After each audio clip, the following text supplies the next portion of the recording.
오늘을 함께하며 여러분의 내일을 응원합니다. 성공예감 이대호입니다.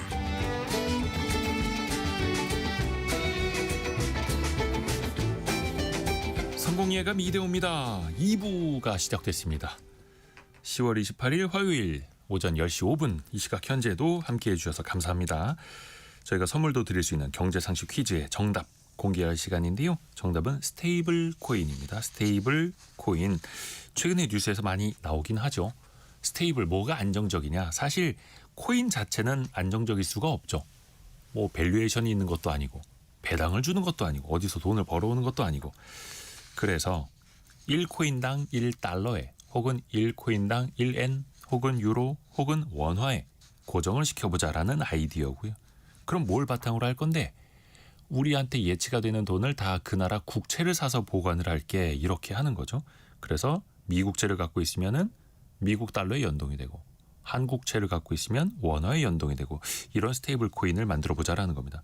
이미 미국에서는 두 가지가 나와서 물론 이제 법적인 허가도 있고 유통이 되고 있습니다만 우리나라에서는 아직까지 한국은행은 굉장히 좀 조심스럽게 보수적으로 보고 있다. 뭐 그냥 반대한다는 뜻이죠. 이런 소식도 전달해 드렸습니다. 3288님 정답 스테이블 코인입니다. 못 뽑혀도 계속 1년 반째 보내고 있네요. 라고. 고맙습니다. 박예란 님도 저는 언제 당첨될까요? 기다리다 지쳐서 포기하려다가 다시 보내봅니다. 라고 정답 스테이블 코인 맞춰주셨고요. 또 7054님 뒤늦게 듣게 된 성공예감 이대호입니다. 저의 경제상식 수준을 알게 되고 다시 공부해봅니다. 라고 보내주셨고요. 1205님도 성공예감 덕분에 경제뉴스에 관심이 생겼어요. 뉴스에서 들어봤네요. 라고 또 보내주셨네요. 고맙습니다. 2735님 스테이블 코인 한국에 이것 관련된 회사는 어느 곳이 있을까요? 질문 주셨는데요. 은행들, 증권사들 그리고 그 외 인터넷 포털 회사들 준비하는 곳이 정말 많습니다. 아직 이게 법 제어가 안 돼서 시작을 못하고 있을 뿐 총성이 울리면 다들 출발하려고 준비들을 많이 하고 있습니다. 이른바 연합체를 구성을 해서 대응하려는 그런 기업들도 나타나고 있고요. 여러분의 실시간 의견도 계속해서 보내주십시오. 짧은 문자 50원, 긴 문자 100원이 드는 샵 9730 또 KBS 콩이 계속해서 열려 있습니다. 증시 상황 한번 볼게요. 미국 증시는 사상 최고치를 갈아치웠는데 우리 증시는 어제까지 너무 빠르게 많이 올라서 그런지 오늘은 좀 쉬어가고 있습니다. 코스피는 1.39% 내린 3,986.7 코스닥은 0.1% 내린 901.76 가리키고 있고요. 낙폭은 최근에 더 많이 올랐던 코스피가 더 크네요. 좀 쉬어가는 거죠. 삼성전자와 하이닉스가 2.3%, 3.46% 내리고 있고요. 삼성바이오로직스는 1.2% 강세, 두산에너빌리티, 원전 관련주는 1.6% 정도 강세가 이어지고 있습니다. 그리고 다른 종목 오를 때 못 올랐던 네이버 같은 인터넷 관련주가 오늘 1, 2%대 강세고요. 한화오션이 5.5% 약세. 최근에 또 거의 신고가 계속 올라갔으니까 오늘은 내림폭, 조정의 폭이 좀 큽니다. 한국전력이 3% 이상 급등하고 있고요. 코스닥 내에서는 최근에 좀 올랐던 바이오 관련주들이 오늘 좀 쉬어가는 흐름들, 레인보우 로보틱스를 비롯한 로봇 관련주들은 좀 강세 흐름이 나타나고 있습니다. 원달러 환율은 1,432원, 최근에 1,430원대가 계속해서 또 이어지고 있네요. 저희가 1부에서 원탁의 기자들 K시간에 그 소득 계층 어떤 뭐 소득 성장의 사다리도 이야기를 좀 해봤습니다만 노년은 어떨까요? 특히 우리나라 60대 이상, 60세 이상의 자산 대부분 즉 80% 이상이 부동산에 묶여 있다라는 통계도 있는데요. 그러면 노후에는 어떻게 소득을 이어갈 수 있을 것인가? 가장 대표적으로 이야기 나오는 게 주택연금이죠. 그런데 우리가 주택연금 단순한 줄 알았는데 깊이 들어갈수록 이게 또 사실 어렵기도 합니다. 헷갈리기도 하고요. 이분에게 같이 한번 들어보시죠. 연금박사 상담센터 이영주 대표와 함께합니다. 안녕하세요. 안녕하십니까. 이영주입니다. 반갑습니다. 오랜만에 뵙습니다. 네, 오래간만입니다. 주택연금에 사실 사람들의 관심이 꾸준히 있잖아요. 네. 요즘에는 좀 어떻습니까 분위기가? 점점 관심이 늘어나긴 추세이긴 한데요. 네. 이게 부동산 가격이 오를 때는 관심이 더 떨어집니다. 아 오히려요. 네, 뭐 그래서 노후에 연금을 준비하시는 건 굉장히 중요하지만 자산 가격이 상승할 때는 사람들이 관심이 약간 좀 이동하잖아요. 이걸 내가 연금으로 쓰는 것보다는 조금 더 불리자. 이런 관심이 높아지기 때문에 오히려 이렇게 부동산 가격이 뛸 때는 오히려 주택연금 기존에 가입하셨던 분들도 해지하는 경우도 있고. 아이고야. 예, 그래서 사실 뭐 그렇게 좋지는 않고요. 자산 가격이 좀 안정되면서 많은 분들이 좀 연금으로 준비하셨으면 좋겠다라는 생각을 하고 있습니다. 이게 항상 그 욕심이 앞서죠. 그렇죠. 뭔가 꾸준히 노후를 준비해 나가려고 하다가도 네. 시세 차익이 생길 것 같으면 그렇죠. 뭐 뒤에서 말씀드리겠지만 주택연금도 주택 가격이 오르면요 연금액을 더 받거든요. 오. 연금 올라서 가입하면. 그러다 보니까 5억일 때 가입하는 거하고 7억일 때 가입하는 거 다르니까 좀 더 버텨보자 이런 심리가 있는 거죠. 아이고야. 우선은 하나 둘씩 네. ABCD부터 한번 배워볼게요. 일단 주택연금에 가입을 하려면 어떤 조건이 필요합니까? 일단 이것도 나이도 충족이 돼야 되잖아요. 네, 세 가지 조건이 있습니다. 일단 나이가 55세 이상이셔야 되는데 부부 중에 한 분만 55세 이상이시면 됩니다. 남편이 55세고 부인이 50세다. 주택연금 가입이 가능한 거죠. 그러니까 55세 이상이라면 요즘에 55세는 굉장히 젊은 나이인데 네, 55세 이상이면은 일단 가입은 가입이 가능하고요. 가능하고요. 네, 하지만 55세에 가입하시는 거 이렇게 추천드리지 않습니다. 너무 일찍 하시는 거니까 그러면은 또 받을 수 있는 금액 자체가 연금액이 떨어지죠. 낮아진다. 그다음 두 번째가 주택 가격인데요. 실거래가 아니고요. 네. 공시 가격 기준으로 12억 원 이하이면 됩니다. 12억 원 이하. 근데 이게 내가 집이 한 채인데 네. 이 집이 13억이다. 공시가격으로. 주택연금 가입이 안 되세요. 네. 그럼 내가 집이 세 채인데 세 채를 합했더니 12억이 안 된다. 그러면 가능합니다. 그래서 그 두 번째 조건이 12억 원 이하의 주택을 소유하고 있어야 되는 것이고요. 세 번째 실거주 해야 됩니다. 실거주. 이걸 잘 이제 헷갈리시는데 반드시 그 집에 살아야 됩니다. 내가 집이 세 채가 있다 하더라도 예. 투자하거나 전세 주고 있는 집은 안 되고요. 내가 살고 있는 집으로 주택연금 받으셔야 되기 때문에 이 세 가지 조건을 지키시면 주택연금 가입이 가능하죠. 나이 부부 중에 한 사람이라도 55세 이상이면 된다. 네, 주택 가격은 공시 가격 기준으로 12억 이하면 된다. 그렇죠. 그리고 실거주하고 있는 집만 그 네, 대상이 된다는 거. 주택연금 네. 이제 하나둘씩 이제 들어보기 시작을 했고 그러면 주택의 유형은 어떻습니까? 뭐 빌라, 오피스텔까지도 다 됩니까? 네, 농가도 됩니다. 오. 그러니까 주거용으로 살고 있는 주택은 다 되고요. 오피스텔이 예전에 안 됐는데 진짜 되거든요. 예. 주거용 오피스텔은 다 가능합니다. 그래서 뭐 땅 이런 건 안 되고요. 농지는 농지연금이라고 따로 있어요. 그리고 산은 산지연금이라고 따로 있습니다. 그래요? 별도의 주체가 다릅니다. 그런데 지금 이제 주택금융공사에서 하고 있는 주택연금은 주택이면 다 가능하다. 아파트만 되는 것이 아니라 빌라도 가능하고 뭐 시골에 있는 농가도 다 가능하니까 해보시면 될 것 같고요. 이제 가격은 이제 어떻게 결정하냐면 일단은 그 아까 왜 가입은 그 공시가격으로 기준으로 한다고 했잖아요. 네, 지급은 시세를 기준으로 하기 때문에 내 집의 시세가 좀 나온다. 그러면 주택연금으로 가입할 수 있거든요. 이 시세는 한국부동산원 시세를 가장 우선으로 하고요.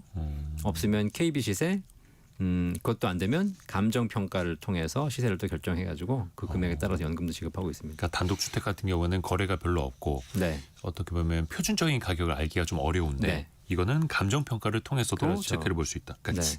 주택연금을 지급받는 건 시세 기준, 가입하는 건 공시지가 굉장히 기준. 중요한 부분인데 다들 헷갈리시는데 헷갈리죠. 가입은 공시가격 기준으로 보고 결정하는 거고요. 그래서 가입이 된다. 그러면 지급할 때는 이 집의 시세를 봅니다. 예를 들면 내 집의 시세가 공시가격은 10억인데 네. 시세는 15억이다. 그럴 수 있죠. 이럴 수 있잖아요. 그러면 가입이 되는 겁니다. 공시가격이 12억 원 이하이기 때문에 그러면 10억으로 가입됐기 때문에 10억에 해당하는 주택연금을 주냐? 그렇지 않고 15억에 해당하는 주택연금을 주는 거죠. 그러니까 주택연금 가입자 입장에서는 공시가격이랑 실제 시세가 많이 차이 날수록 좋은 거네요. 공시가율이. 네, 그리고 이제 많이들 여쭤보시는 게 이거예요. 네, 전세나 월세를 주고 있다면 가입 자체를 못 하는가? 근데 앞에서 살짝 힌트를 주셨어요. 네. 실거주해야 됩니다. 아예 안 돼요. 네, 그러니까 뭐 전세나 월세를 주고 있다면 자체가 안 되고요.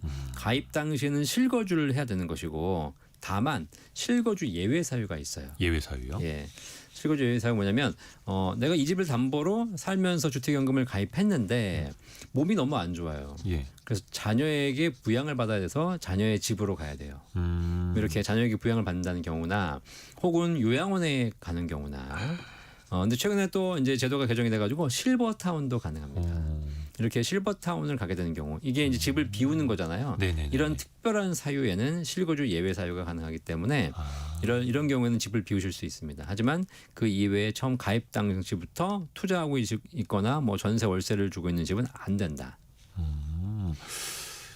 자녀의 부양을 받거나 요양원이나 실버타운 가거나 이때는 전월세 주고 있는 집도 주택연금 가입 가능하다. 근데 그게 단순한 1주택자인데 뭐 직장이라든지 뭐 주변의 이 문제 때문에 그 집은 전세를 주고 나는 다른 곳 가서 전세를 살고 있다. 네. 그럼 안 되는 거예요. 네, 그러면 안 되죠. 이제 왜냐하면 대부분 다 주택연금 가입 연령은 60대, 70대 넘으시기 때문에 사실 뭐 직장의 이유는 없겠지만 실거주 예외 사유에는 딱 어떤 병으로 인한 그런 사유가 있고요. 뭐 직장 이런 건 따로 없기 때문에 반드시 실거주하셔야 됩니다. 실거주를 해야 한다. 네. 그리고 또 요거는 김승일님을 비롯해서도 많이 여쭤보시는 거. 네, 주택연금 부부 공동 명의여도 가입 가능한가요? 이런 질문입니다. 그럼요. 부부 공동 명의시든 단독 명의든 관계없이 부부 중에 한 명이라도 네. 그 집의 명의면 가능하고요. 다만 공동 명의 안 되는 경우가 있는데 어떤 경우냐면 엄마와 딸이 공동 명의인 경우는 안 돼요.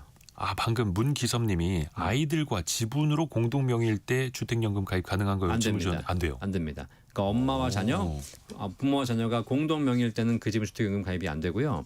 그러니까 남편 명의로 돼 있거나 혹은 뭐 부인 명의로 돼 있거나 부부가 공동 명의로 돼 있거나 이런 집들은 전부 다 주택연금 가입이 가능합니다. 부부 공동 명의는 가능하지만 자녀와 공동 명의일 때는 주택연금 가입 안 된다. 네, 이게 왜 그러냐면 나중에 한 분이 돌아가시게 되면 네네네. 남은 배우자에게 주택연금을 승계해서 줘야 되잖아요. 그죠? 근데 이제 명의가 자녀가 되면 사실 자녀도 상속권이 발생하기 때문에 자녀가 일부를 가져갈 수 있게 돼요. 그러면 그때는 사실 주택을 팔아야 되거나 이런 부분에 문제가 발생하기 때문에 명의가 자녀 명의일 때는 주택연금 가입 자체가 안 됩니다. 아하, 요것도 몰랐던 거네요. 그래서 일단 부부 공동 명의로 한 것까지는 가입할 수 있다라는 네. 거. 그러면 단독 명의로 하고 있을 때랑 부부간에 공동 명의로 하고 있을 때 네. 주택연금 가입할 때 혹은 수급을 할 때 혹시나 유리하고 불리한 것도 있습니까? 그런 것도 없습니다. 없어요. 부부나 공동명의나 혼자 명의나 사실 주택 연금액은 똑같습니다. 주택 연금액에 대해서도 고민하시는데 이게 제가 알려드리면 뭐냐면 네. 주택 연금액을 설정할 때는요. 네네. 이제 종신 지급형으로 평생 지급한다는 기준으로 봤을 때 예. 남편과 부인이 있습니다. 그죠? 이 네. 둘 중에서 연소자 기준으로 연금액을 책정합니다. 나이가 좀 어린 사람 기준으로. 그렇죠. 그리고 나서 두 분 중에서 한 분이 돌아가신다 하더라도 남은 배우자에게 평생 지급하는 거죠.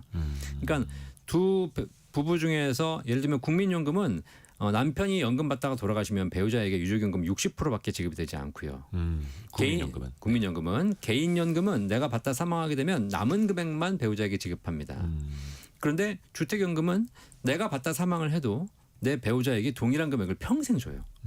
그 동일한 금액이 평생 지급되기 때문에 굉장히 안정적인 수단이지만 그러기 위해서 주택금융공사에서 연금액을 책정할 때도 네. 나이 많으신 분들은 아무래도 좀 일찍 돌아가실 수 있고 기대연명이 짧을 거 아닙니까? 그래서 기대연명이 긴 연소자 기준으로 연금액을 책정하기 때문에 예를 들면 나는 70세인데 부인은 60세예요. 그죠? 그러면 연금액이 70세를 기준으로 책정되지 않고 60세를 기준으로 책정됩니다. 아하. 그러면 훨씬 더 연금액이 낮아지는 거죠. 그럼 부부 사이에 나이 차이가 많이 날수록 네. 조금 더 연금액이 낮아질 수는 있겠네요. 그럼요. 그러니까 뭐 나이가 많으신 분들은 이제 얼마 못 받고 돌아가시는 거니까 좀 불리할 수 있겠지만 대신에 이제 젊으신 분이 계속 오래를 받는 구조이기 때문에 그런 것이 있고요. 또 공동명의와 단독명의일 때 유불리를 굳이 따지자면 이럴 수 있습니다. 사실 두 부부 중에서 어차피 평생 맞는 거니까 네. 오래 사실 분의 명의로 되어 있는 게 권리관계가 편하죠.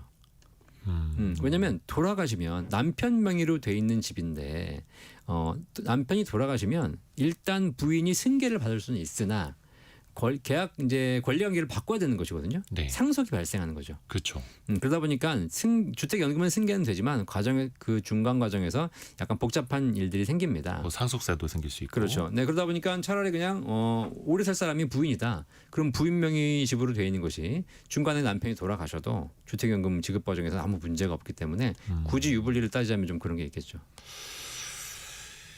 일단은 나이 차이가 많이 날수록 주택연금 수령 금액은 좀 낮아질 수 있다. 왜냐하면 나이가 어린 낮은 사람 네네. 기준으로 네. 뭐 앞으로 뭐 20년, 30년도 이렇게 네. 길게 볼 수도 있는 거니까. 약간 우스갯소리로 뭐 70세 할아버지인데 배우자가 뭐 40살이다. 30년 차이가 난다.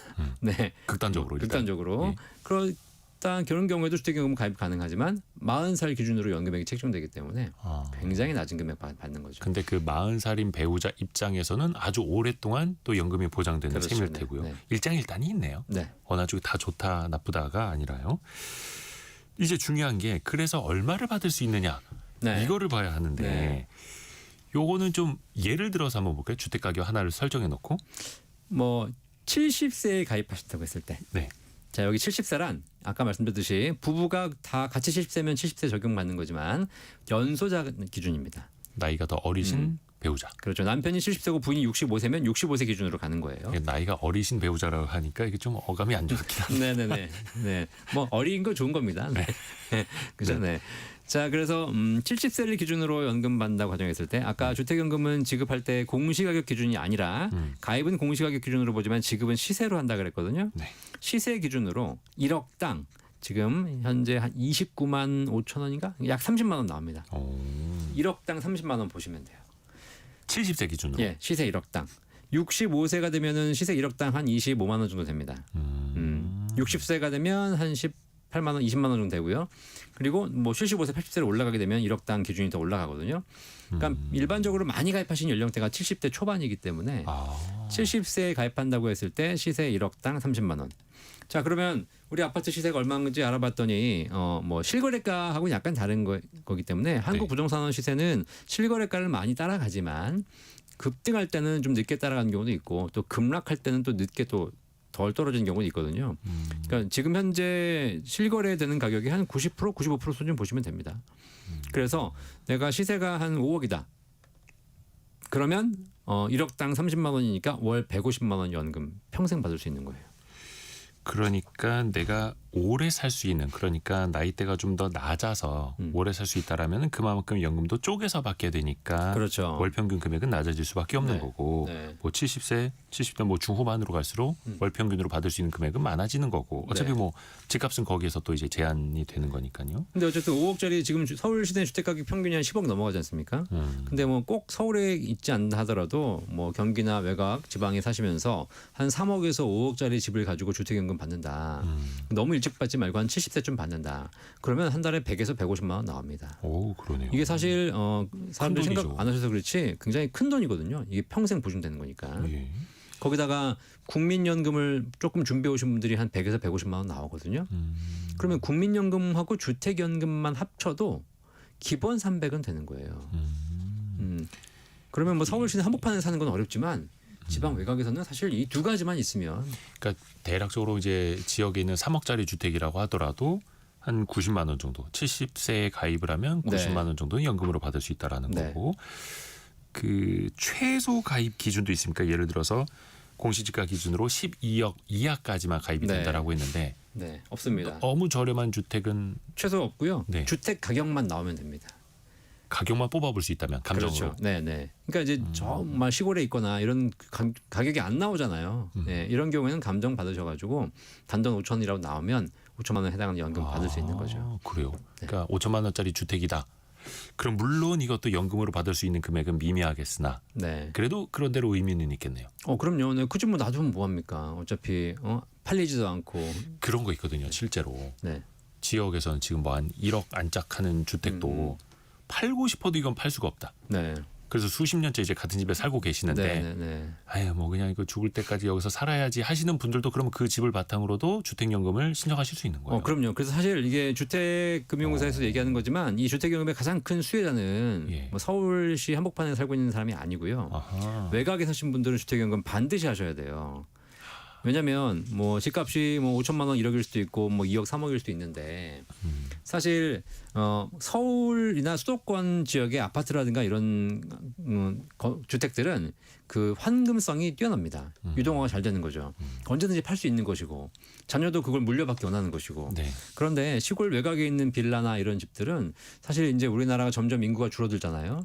그러면 이제 지금 살고 계신 분들이 20, 30년 후에 돌아가시게 되면 그 집이 팔리지도 않고 맞아요. 세를 들어오지도 않고 또 그렇다고 뭐 물려준다 하더라도 자녀들도 오지 않을 거고 이런 주택들이 늘어나게 됩니다. 그러니까 지금 시세가 단 1억이라도 2억이라도 나올 때 이 집을 현금화하는 게 되게 좋은데 그럼 이 집을 팔면 나는 길거리에 나앉아야 되잖아요. 그렇죠. 그래서 또 노후에는 그런 거 불안해하시죠. 그렇죠. 근데 국가에서 이런 좋은 제도를 만들었다는 거예요. 그 집에서 평생 사시면서 그 집을 담보로 연금 받으시면 되는 것이고 돌아가시고 난 이후에 사후에 정산하는 것이니까 사실 어차피 지금 집값보다 더 올라갈 리는 없고 나중에 팔리지도 않을 집이라면 그 집을 담보로 주택연금 받으시는 게 굉장히 유리한 조건이죠. 그러니까 왜 저렴한 주택이고 자녀들도 뭔가 딱히 큰 자산 가치는 안 되겠다 별 기대 안 하고 있는데 네. 근데 어르신들이 돌아가시고 난 다음에 그 지분이라도 자녀들한테 네. 나눠서 상속이 되면 네. 자녀들은 또 갑자기 2주택자가 돼버리고 그렇죠. 막 이래서 뭐 세제 혜택이라 이런 데서 또 불리해질 수도 있는데 그럼요. 네. 아예 부모님 입장에서 그냥 연금으로 노후를 네. 또 대비하신 게 더 나을 수도 있겠네요. 네. 그리고 좀 전에 그 시세 1억당 30만 원이라고 말씀드렸는데 네. 75세 80세가 되면 시세 1억당 40만 원 50만 원으로 올라갑니다. 나이가 더 높아지실수록. 예, 1억짜리 집만 있어도 한 4, 50만 원이 생기는 거고요. 더 중요한 거는 그 시골에 사시는 분들은 대부분 다 자산이 많이 없으시기 때문에 기초연금 받고 계세요. 기초연금. 기초연금 받으시는 분들이면서 1주택자이고 그리고 시세로 2억 5천 미만 주택 이런 분들 이런 분들은 우대형 주택연금 제도가 있어요. 우대형 주택연금 제도. 주택연금이요? 주택연금 받을 때 우대를 해드리는 겁니다. 네. 이분들은 내가 받아야 될 연금액의 20% 최대 20%까지 더 드립니다. 조건이 어떻게 돼요? 기초연금 수급자이면서 1주택자이고 집값이 시세로 2억 5천 미만일 것. 요거면 되거든요. 그러면 사실 지방에 사시는 분들은 대부분 다 그 정도 자산 가지고 계세요. 그냥 어차피 내가 주택 하나고 이 집 뭐 시세도 별로 안 나오고 그런데 나이는 들어가고 기초연금도 받고 있고 기초연금이라는 게 소득 하위 70%가 하위 가는 70%. 거잖아요. 그러니까 우리나라 65세 이상 어르신 중 10명 중에서 7명이 드리는 거기 때문에 예. 웬만하면 다 받고 있어요. 그러니까 주택 공시지가가 2억 5천 이하. 시세 2억 5천. 시세. 예. 시세가 2억 5천이 안 되면 20%를 플러스로 받을 수 네, 있는 그러니까 거예요. 50만 원 받으실 분이 60만 원 받게 되는 겁니다. 요. 괜찮아요. 아니 그러네요. 내가 아이고 저도 몰랐어가지고. 네, 그러니까 한 1억에서 1억 5천만 돼도요. 네. 거의 연금액이 나이 한 70 넘어서 가입하시면 5, 60만 원 이상 받습니다. 거기다가 기초연금 받으시잖아요. 30만 원. 네네. 네, 그러면 주택연금하고 기초연금만 합쳐서도 100만 원 되는 거예요. 요거 들으면서 저도 저희 부모님 생각이 많이 나네요. 네. 저희 부모님 댁이 제가 초등학교 5학년 때 산 집인데 그때 가격이랑 거의 비슷하거든요. 네.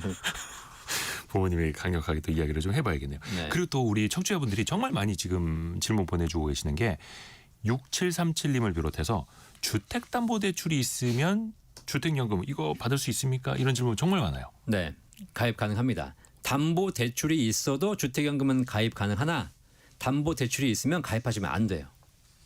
예? 네, 담보 대출이 있어도 주택연금을 가입 가능하나 네. 담보 대출이 있으면 가입하시면 안 된다. 무슨 얘기예요? 네. 수수께끼도 아니고. 자, 일단 대 집값이 3억이에요. 예. 3억에 1억 5천 대출이 있어요. 예. 뭐죠? 내 집을 좀 내가 뭐 갭투자를 샀거나 비싸게 샀지 않았습니까? 자, 그러면 집값이 3억인데 1억 5천 대출이 있으면 네. 이 집으로 주택연금 가입은 가능합니다. 연금액이 얼마 나올까요? 그 1억 5천까지만 재주는 거예요? 예를 들면 3억짜리 집에 연금을 내가 아까 1억당 30만 원 받는다고 했잖아요. 그럼 3억짜리 집은 90만 원 정도 받으니까 네. 대출이 1억 5천 절반이 있는 거잖아요. 예. 그러면 절반은 내 집이 아니고 절반은 은행 집이지 않습니까?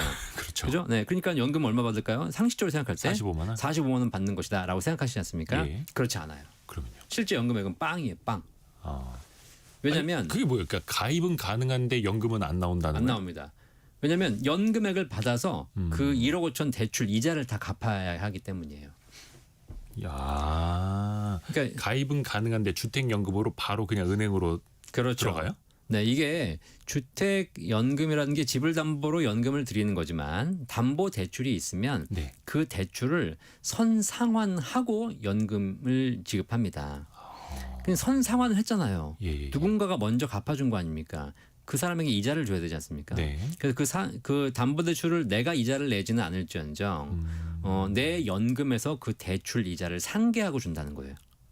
그러니까 주택담보대출이 있으신 분들은 주택연금 가입하더라도 네. 그냥 그 공단 측에서 네. 그러니까 은행에 나 대신 이자 갚아주세요. 원리금 갚아주세요. 거의 이런 셈인 거예요. 그렇죠. 그러다 보니까 실제로 집값의 한 30-40% 이상 뭐 연령에 따라 약간 다른데요. 거의 50% 가까이 대출이 있는 경우에는 연금액이 안 나오고요. 거의 책정이 산출이 안 되고 뭐 1-20% 내가 3억짜리 집에 한 3억 3천만 원 대출이 있다 하더라도 연금액이 10% 깎이는 것이 아니라 거의 15에서 20% 이상 깎이기 때문에 실제로 굉장히 좀 금액이 낮아집니다. 그래서 제가 해보니까 가능은 합니다. 뭐 소액 대출이 있으신 분들은 하셔도 돼요. 하지만 이제 그걸 다 상환하고 하는 거기 때문에 가능하시다면 담보대출이 없는 집으로 하시는 것이 가장 유리하고요. 담보대출이 있는 경우에는 그걸 선상환하기 때문에 그 이자를 평생 갚아야 되는 거예요. 근데 이게 조삼모사일 수도 있겠는 게 어차피 내가 다른 소득 활동해서 주택담보대출 원리금 갚아 나가나 주택연금 받아서 그 돈으로 갚으나 뭐 비슷한 건 아닙니까? 뭐 그럴 수 있습니다. 예를 들면 내가 이 집에 가지고 있는데 연금은 필요 없지만 담보대출을 상환하느라고 너무 부담스럽다. 매달 이자만 100만 원씩 나간다. 그죠. 예를 들어서 70대 주택담보대출 원리금 상환하는 거 힘들죠. 그렇죠. 네, 그런 분들은 그냥 주택연금 가입하시면 연금 안 받는 대신 대출은 사라지는 거예요. 그리고 아까 지금 이제 이경태님이 다주택자가 하나의 주택만 가입할 수 있나요? 모두 합쳐서 12억이 안 되는데요라고 질문 보내주셨는데 아까 여러 주택이 있더라도 합쳐서 12억이 안 되면 공시지가 기준으로 네. 안 되면 가입할 수 있다라고 했는데 네. 하나의 주택만 가입 가능한 거죠? 실거주를 해야 되는 거니까요. 실거주하고 있는 하나만. 내가 두 집에 살 수는 없잖아요. 아, 네. 네, 한 집에 그러네요. 몸은 하나니까. 두 집 살림 하시는 분은 가능할지 모르겠어요. 뭐 부부 사이에 이것도 또 이제 따로 아, 네. 해놓은 것보다는 실거주하고 있는 그 네, 주택 네. 하나로 내 이름으로 가입을 하는 거니까. 뭐 부부가 이혼하시면 뭐 한 집 가져가지고 남편도 주택연금, 부인도 주택연금 각각 가입할 수는 있겠지만 어쨌든 부부는 한 집에 사는 걸로 보기 때문에 저희가 뭐 편법을 알려드리려고 하는 건 아닙니다만 예를 들어서 황혼 이혼을 하신 다음에 2주택자였다. 그럼 한 채씩 갖고 이 한 채씩 따로따로 주택연금 가입할 수 있는 거예요. 뭐 그럴 수는 있겠죠. 네. 이걸 또 알아놔야 됩니다. 네. 그리고 또 하나가 중간에 해지할 수 있느냐. 일단 해지할 수는 있죠. 주택연금. 그럼요. 네. 불이익도 있습니까? 당연히 불이익이 있죠. 투자도 그렇고 예. 보험도 그렇고 연금도 그렇고 처음에 가입할 때 수수료, 사업비, 보증료 이런 게 됩니다. 필요합니다. 각종 부대 비용들. 그렇죠. 왜냐하면 어차피 이 사업을 하는 사람한테 기본적으로 비용이 필요한 거니까요. 주택연금도 가입할 때 주택 가격의 1.5% 정도가 초기 보증료로 들어갑니다. 그냥 떼고 들어가는 거예요. 예를 들면 내 집값이 5억이다. 그러면 5억 곱하기 1.5니까 대략 한 750만 원 정도의 네. 초기 보증료가 있고요. 750만 원. 네. 누가 부담하는 거예요? 원래는. 그거는 사실 본인이 부담하는 건데 예. 가입할 때 내는 건 아니에요. 내는 건 아니고요. 주택연금액에서 나중에 다 상계 차감을 하는 겁니다. 자, 그래서 근데 그거를 중간에 해지할 때는 그 돌아가실 때까지 해지하지 않으면 돌아가신 이후에 그걸 상계하기 때문에 이 가입자 본인은 그런 보증료가 얼마인지 신경 쓰실 필요도 없고 그러니까 남은 집값으로 상계하니까. 그렇죠. 생전은 내실 필요도 없어요. 네. 내가 해지를 하겠다는 것은 이걸 종료하겠다는 거잖아요. 네네네. 그때는 모든 비용을 다 토해내셔야 되기 때문에 초기 보증료가 있고 매년 연보증료도 부과되고 있고요. 그다음에 내가 받아간 연금액은 뭐 한 달에 50만 원이지만 그 담보 대출이기 때문에 거기에 대한 이자가 계속 발생하거든요. 그렇죠. 이자가 또 월복리로 붙어요. 월복리로 커지네요. 네, 그래서 이게 사실 뭐 한 제가 해봤더니 한 10년만 연금 받으시면 집 날아갑니다, 그냥. 10년, 15년이면. 그게 어떤 의미예요? 내가 5억짜리 집으로 연금 받았는데 예를 들면 뭐 한 달에 5억이면 150만 원 아까 말씀드렸잖아요. 네네네네. 받는다고. 1년이면 1,800만 원 받는 거잖아요. 그러면 10년 받으면 1억 8천 받는 거잖아요. 그러니까 좋게 말하면 집값을 뽑았다. 연금으로 내가 집값을 뽑았다라는 셈이고 예. 나쁘게 말하면 10년 지나서 이걸 해지하면 네. 오히려 배보다 배꼽이 더 커진다는 거예요. 그러니까요. 이게 해지한다는 얘기는 그 당시까지 내가 대출받았던 모든 연금액과 이자, 비용들을 다 토해낸다는 얘기잖아요. 네. 해지를 안 하면 상관이 없거든요. 예. 묻혀가는 건데 그렇거든요. 그러니까 상식적으로 생각할 때 이럴 수 있어요. 내가 150만 원씩 1년에 1,800만 원, 10년에 1억 8천 받았는데 집값은 5억이니까 뭐 이자 이런 걸 따져도 받아간 돈 1억 8천에 이자까지 따져도 집은 5억이니까 지금 해지해도 한 2, 3억은 돌려받겠네. 라는 계산하실 수가 있는데 거기에 이자라든가 비용들을 다 포함해 보면 이게 한 10년, 15년 받으면 집값을 거의 따라오게 됩니다. 그러니까 그만큼 이자가 부담이 적지 않다는 거고 비용도 크다는 거죠. 그러니까 어느 정도 일정 시점 지나서 해지하면 오히려 더 손해가 되는 그럼요. 거고. 뭐 15년, 20년 지나서 해지하면 아예 그냥 돌려받지 못하는 경우가 그러네요. 발생하는 거죠. 이렇게 생각해 보면 어떻습니까? 정말 오래 삽니다. 네. 120세, 음. 150세까지 살면 계속 나옵니까? 그럼요. 집값 이상으로 그런 연금을 받을 수 있는 거예요? 그럼요. 200살까지 예, 살면? 주택연금 그걸 보증하기 위해서 연보증료가 있는 거예요. 그러니까 우리가 연금을 생각할 때 이런 겁니다. 이걸 내가 뭐 목돈 마련 수단이라든가 인출 수단이라든가 중간에 해지할 것으로 하신 분들은 어차피 지금 말씀드린 그 수많은 페널티가 있기 때문에 부정적으로 생각하시는 분들이 계세요. 하지만 내가 이 집을 담보로 연금을 받아서 평생 돌아가시는 그날까지 받는다면 진짜 걱정이 없어요. 그러면 요거 가입해놓고 네. 운동 열심히 하셔야겠네요. 그럼요. 그렇죠. 그래서 제가 연금을 수익률을 올리는 가장 좋은 방법은 예.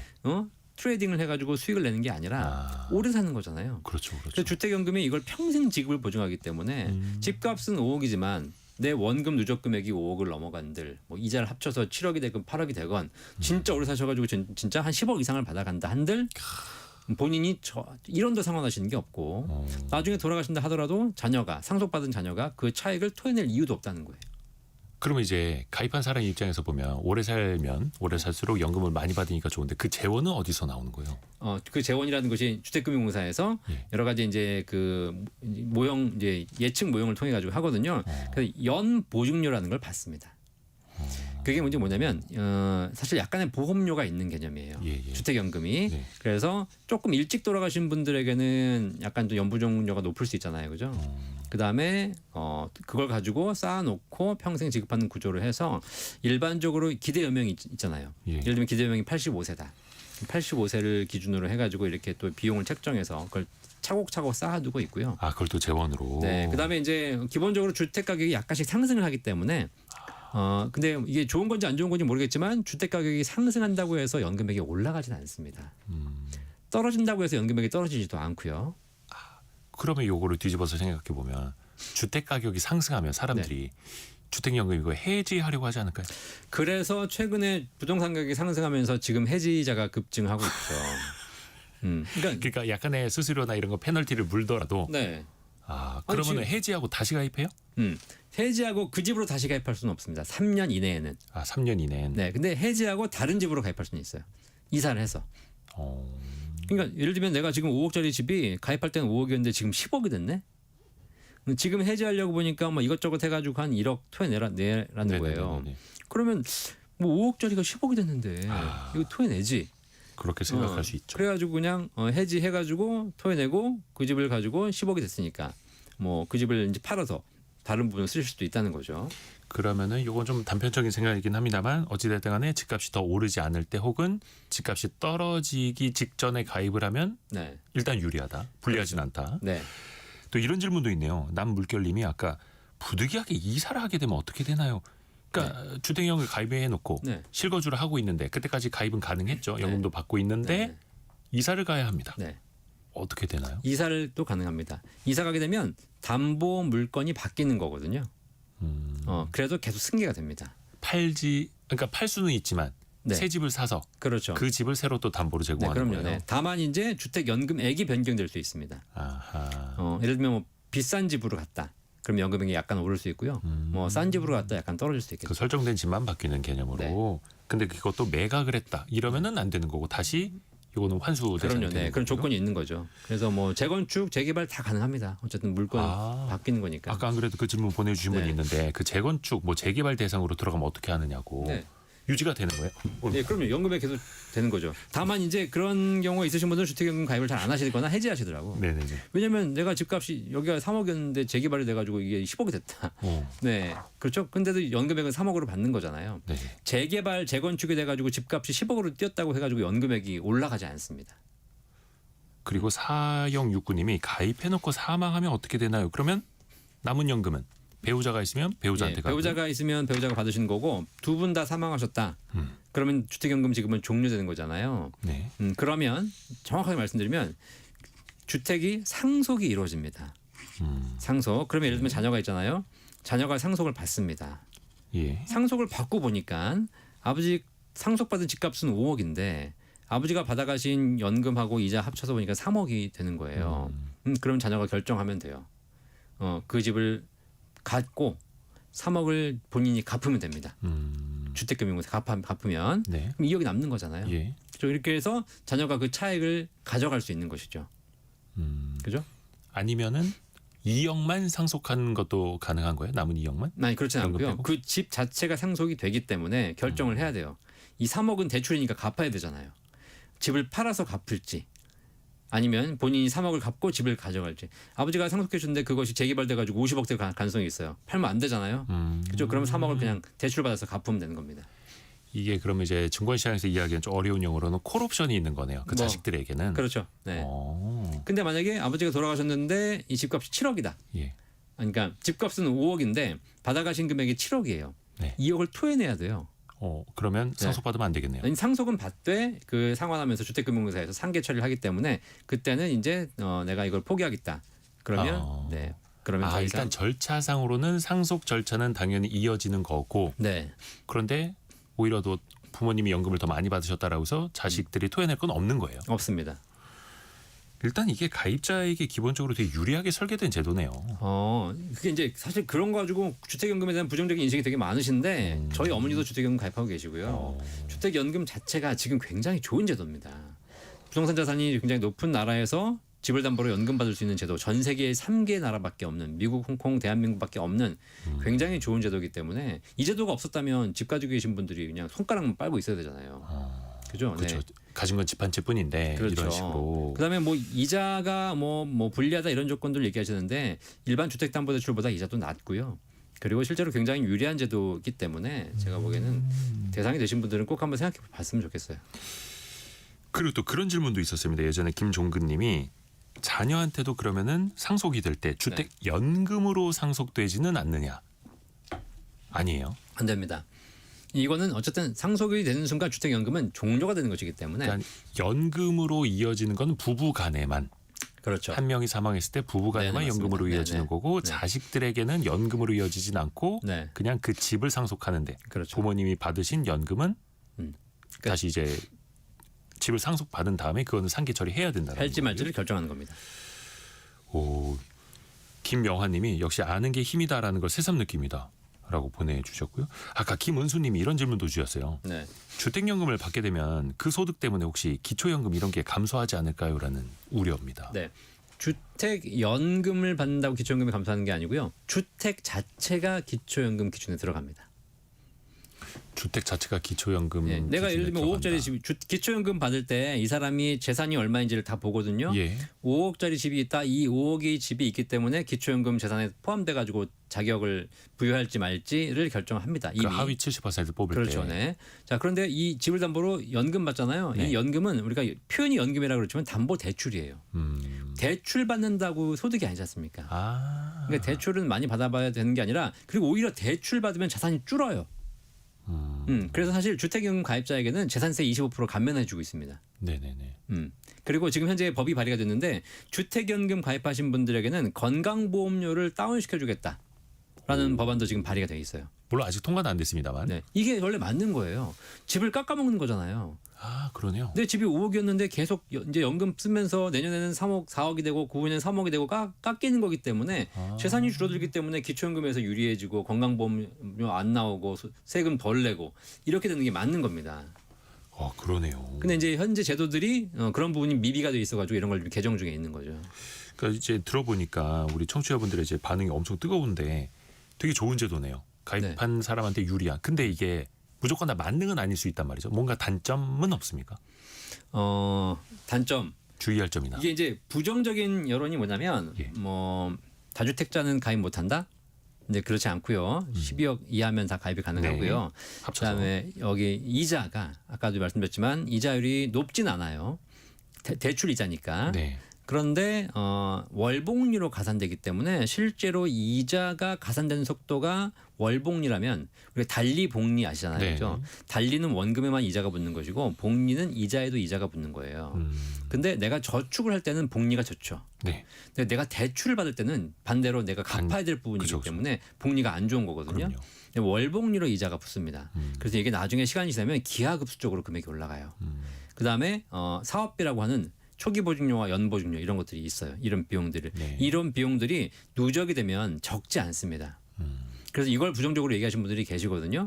그런데 이 모든 것이 사후에 정산하는 거예요. 돌아가신 이후에 자녀가 뭐라고 할 수 있어요. 아, 우리 아버지 집 물려준 줄 알았는데 보니까 다 연금 받고 보니까 여기 이자 갚고 뭐 보증료 떼고 나니까 한 푼도 안 남네. 에이, 좀 남겨주고 가시지. 이렇게 나중에 이제 그런 이상한 자식이 뭐라고 할 수는 있겠지만, 예, 이상한 자식이. 예. 네, 그렇죠. 네, 욕할 수 없는 거고. 네. 네. 그렇지만 사실 생전에 살아서 연금 받으시는 분들에게는 돈 걱정하실 필요 없어요. 그렇죠. 그냥 고정적인 수익. 이게 어르신들을 위한 거니까. 네, 그리고 이제 집값이 오르면 연금액이 올라가진 않거든요. 그러니까 이 수도권이나 집값이 상승하는 지역에서는 약간의 좀 이렇게 손해 보는 느낌 들 수 있겠지만 외곽은 집값이 거의 변동이 없어요. 그러니까 이런 지역에는 주택연금 가입하기 굉장히 좋은 거죠. 주택연금 가입하신 분들이 지금 전체 주택 중에서 한 1%? 지금 13만 명 정도밖에 안 돼요. 우리나라 노인 인구가 1,000만 명인데 예. 1,000만 명 중에서 주택연금 가입하신 분 13만 명. 더 많이 좀 알려드려야겠네요. 이거 어디서 가입합니까? 주택연금? 주택금융공사 1688-8114 네. 전화하시면 제가 주택금융공사 홍보대사거든요. 아, 그러세요? 네, 저희 어머니도 가입하고 계시니까 주택금융공사 1688-8114 전화하시면 이제 전국에 다 지점이 있습니다. 지사. 네, 예. 방문하시면 주택연금 상담 다 가능하고요. 네. 부동산이 우리나라에 되게 많은데 이 부동산 가지신 분들이 주택연금 받으시는 것이 본인에게도 도움되고 국가적으로 도움됩니다. 한국주택금융공사 여기에서 신청하실 수 있다라는 거. 연금박사 상담센터 이영주 대표 통해서 많이 배웠습니다. 고맙습니다. 감사합니다. 라디오 정보센터 다녀옵니다. 이재명 대통령이 아세안 정상회의 참석을 계기로 한 1박 2일간의 말레이시아 방문 일정을 마치고 귀국했습니다. 정상외교 슈퍼위크의 전초전 성격을 가진 아세안 방문을 마친 이 대통령은 경주 에이펙 정상회의 막바지 준비에 집중할 것으로 보입니다. 응급 환자가 응급실을 찾아 헤매다 숨지는 사건이 잇따르는 가운데 김민석 국무총리가 이른바 응급실 뺑뺑이 해결을 위한 범부처 응급의료 TF 구성을 지시했습니다. 첫 회의는 내일 열릴 예정입니다. 민간 소비와 수출 호조에 힘입어 지난 3분기 우리나라 실질 국내 총생산 GDP가 전분기보다 1.2% 성장했습니다. 한국은행 전망치 1.1%를 웃도는 수준입니다. 주가 조작 근절 합동대응단이 고위 임원의 미공개 정보 이용 혐의로 NH투자증권 본사 등에 대한 압수수색에 나섰습니다. 지금까지 라디오 정보센터 뉴스 정한나였습니다. 성공예감 애프터 서비스 코너로 갑니다. 유혜진 리포터 안녕하세요. 네, 안녕하세요. 우리 청취자분들의 질문 들어볼까요? 네, 4727님. 보험 계약자가 부모이고 수익자는 자녀인 보험에서 보험금을 받았는데 이것도 증여로 보나요? 하고 문의 주셨는데요. 하이엔드 세무회계 조진혁 대표 세무사에게 자문을 구해봤습니다. 네. 원칙적으로는 보험 계약자와 수익자가 다른 경우 기본적으로 증여로 봅니다. 보험료를 부모가 냈고 그 돈이 자녀에게 갔다면 결국 재산이 무상 이전되는 형태이기 때문입니다. 다만 진단금이나 입원비처럼 실제 손해를 보존해주는 성격이라면 과세되지 않을 수도 있는데 저축성이나 적립성 보험처럼 돈이 쌓였다가 수익자에게 지급되는 구조라면 대부분 증여세가 과세된다고 보시면 됩니다. 돈이 쌓였다가 자녀에게 지급이 되는 그런 네. 보험이라면 요거는 증여세가 나올 수 있다. 그쵸. 다음 질문은요? 고정희님, 미성년 자녀에게 2천만 원을 증여한 뒤 그 돈으로 부모가 주식에 투자해서 수익이 생기면 추가로 증여세를 내야 하나요? 하고 질문하셨습니다. 조진혁 세무사의 이야기입니다. 자녀가 직접 투자한 거라면 괜찮지만 부모가 종목을 다 선정하고 매수 행위를 모두 다 해서 실질적으로 부모가 계좌를 관리를 다 했다면은 차명 계좌로 볼 수 있습니다. 그 투자로 생긴 수익도 결국 부모가 벌어서 자녀에게 준 걸로 볼 수 있어서 이 수익에 대해서 추가 증여세가 붙을 수 있습니다. 그래서 그 자녀 계좌로 너무 네. 잦은 매매를 하시면 안 좋다 하더라고요. 예를 들어서 자녀가 학교에 있을 시간인데 계속해서 막 단타를 하고 있고 이러면 나중에 이거 소명하기 힘들거든요. 네. 다음 질문은요? 네, 신송섭님. 해외 주식에 대한 양도소득세를 계산할 때 매수 매도 시점의 이익이 기준인가요? 매수 매도 환전했을 때가 기준인가요? 하셨는데요. 관련된 설명 들어보시죠.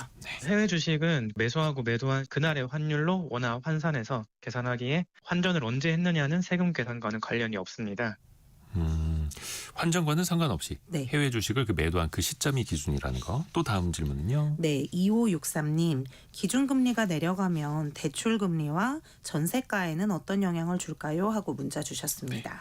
일단 한국은행의 기준금리가 내려간다면 뭐 현재까지는 이제 동결이 되고 있습니다만 네. 당연히 시중금리도 내려가겠죠. 물론 시중금리가 먼저 내려갈 수도 있는 거고요. 네. 어찌됐든 간에 시중금리가 내려가면 은행의 조달 비용이 낮아지기 때문에 은행이 대출금리를 낮출 가능성이 높아지는 거고요. 전세가에는 어떤 영향을 줄까? 이거를 뒤집어서 집주인 입장에서 생각해 보면 좋습니다. 네. 집주인 입장에서 만약에 금리가 높아진다. 그러면 그냥 전세금을 받아서 내가 은행에 넣어놔야지. 네. 그럼 내가 이자를 많이 받으니까 이렇게 생각을 하겠죠. 근데 반대로 금리가 내려간다.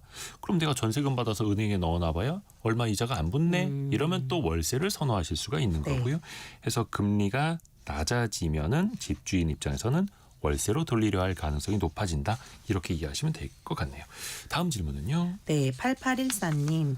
금리가 낮아지면 금값에도 영향이 있을까요? 하셨습니다. 금을 우리가 뭘로 사죠? 돈으로 사죠. 사죠. 그러니까 돈값. 사실 금리라는 게 돈에 붙는 가격표 같은 건데 금리가 낮아지면 돈에 붙는 가격표가 낮아지면 돈은 가벼워지니까 네. 금은 무거워질 수 있겠죠. 금값이 높아질 수 있는 거죠. 그래서 글로벌 그 달러화의 흐름과 네. 금값이 상대적으로 좀 달리가는 흐름들이 나타나는 거고요. 하지만 그 금값은 여러 변수가 있습니다. 일단 안전자산이라고는 합니다만 최근에는 투기적인 수요도 많이 네. 붙다 보니까 최근에 일시적인 금가 하락 때문에 일각에서는 나 금에 물렸다. 이런 분들도 나타나거든요. 그래서 일단은 금이라는 건 단기 시세 차익을 목적으로 하는 그런 투자 자산은 아니라는 것. 다만 네. 안전자산으로서 자산을 배분하는 차원으로 인식을 하셔야 된다는 것도 한 번 더 강조를 드립니다. 자, 애프터 서비스 유혜진 리포터 고맙습니다. 감사합니다. 감사합니다. 5212 쓰시는 분이 항상 남편과 저녁 시간에 오늘 성공 예감에서 나온 얘기를 같이 나눕니다. 너무 유익한 방송이에요. 이렇게 이야기해 주셨네요. 복습까지 하시고 멋지십니다. 고맙습니다. 또 내일 아침 9시 5분에 알찬 소식 많이 들고 오겠습니다. 성공 예감은 오늘도 여러분을 응원합니다.